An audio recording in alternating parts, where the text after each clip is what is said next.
Faisons la lumière sur ce porte-torchère appartenant à Alain. Venu tout droit de Moselle, notre premier vendeur est un passionné de brocante qui frappe à la bonne porte pour nous soumettre son objet.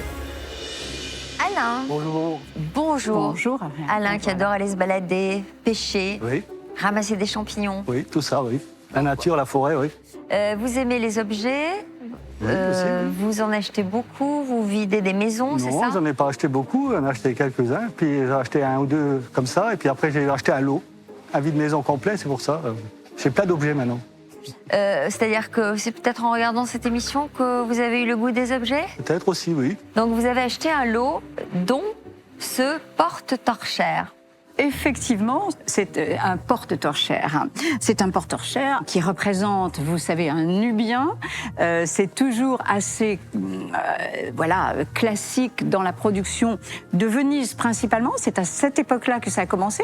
Les Nubiens étaient donc un peuple du sud de l'Égypte qui était bien plus noir, bien plus foncé de peau que l'ensemble de l'Empire ottoman avec lequel Venise était en commerce constant.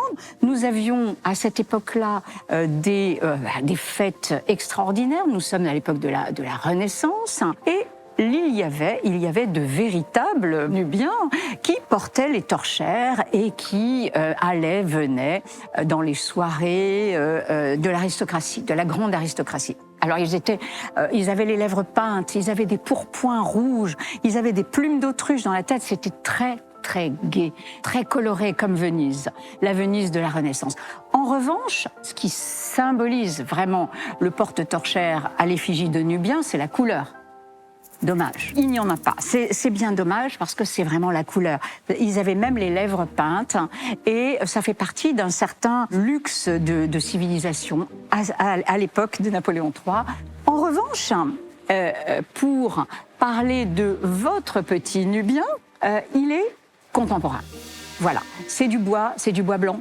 Ce n'est pas du tout polychrome. Il ne supporterait pas la polychromie. La sculpture, c'est charmant, mais c'est tout à fait contemporain. Regardez les mains, ça a vraisemblablement été fait en Afrique, peut-être. Vous voyez, on a des dessins de mains. Vous savez que nous sommes très exigeants sur les mains, sur les pieds. Voilà. Voilà. Donc, une certaine approximation dans les feuilles. Ici, vous avez, regardez là de nouveau, cette frise de Redker et ici Redove, qui est un motif typique de la Renaissance que l'on retrouve à l'époque Napoléon III. Ceci a été repris, sauf que, bien entendu, la qualité n'y est pas. Elle est en train de vous rhabiller votre Mais c'est quand même charmant. Non, c'est charmant comme objet. Alors, vous avez quelque chose d'ancien, c'est le haut. Ah bon? Voilà. Les lampes, le lampadaire,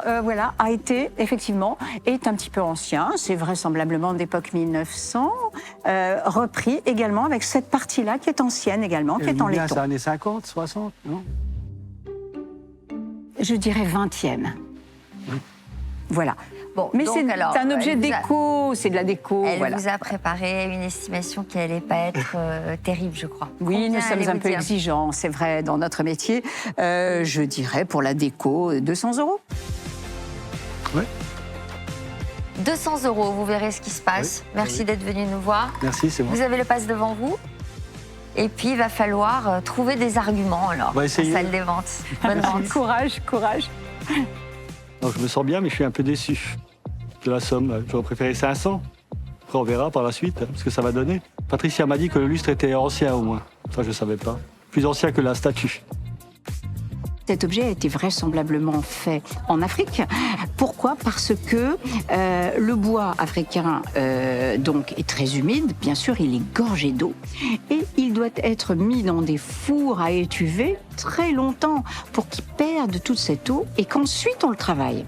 Et que après, lorsqu'il y a des changements hygrométriques dans l'atmosphère, eh bien que le bois reste fermé. Voilà. Et malheureusement, c'était pas le cas de notre objet.